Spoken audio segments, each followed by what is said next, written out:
Panguva ino vanhu votanga kuzviunza vachiti Mananiki Mangwana pamwe chete naJoji Charamba vachiri kuannual leave here kana kuti vakomana vakatofaiwa kana kutransfer kuna another roles. Panapa sezvamurikuziva kuti mutungamiri wenyika akabuda akataura pachena akati aiwa, zvamuri kuona vakomana vatiri kuda kuinvestigeta tine vanhu vari kuleka vatiri kunasa kushanda zvakanaka, aiwa tinoda tingaita action ipi. Sanevera mashoko akonzeresa kuti vakomana vambobvunza maquestions achiti vanaJoji Charamba vachiri kuannual leave here kana kuti vakomana vanenge vatotandaniswa zvavo. Uri kusubscribe like on the bell icon.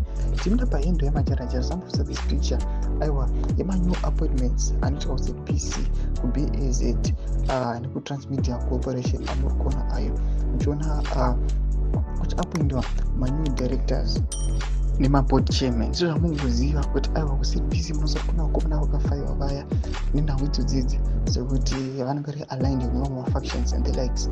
Panapa anobuda anyora achiti is Nick Mangwana and Joji Charamba aka Chamanda 2 still on annual leave. Due to his shallowness, Nick is one of the Deadwood who was targeted to be moved to another role. Nick is a distant relative of Edim Mnangagwa, who got his country role through cronyism, countering his role.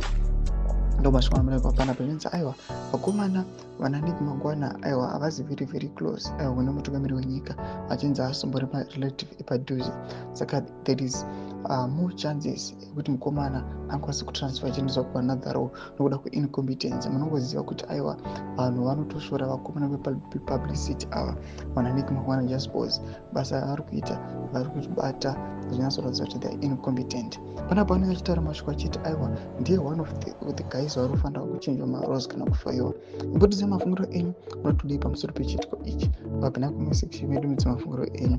So subscribe or like, turn on the bell icon.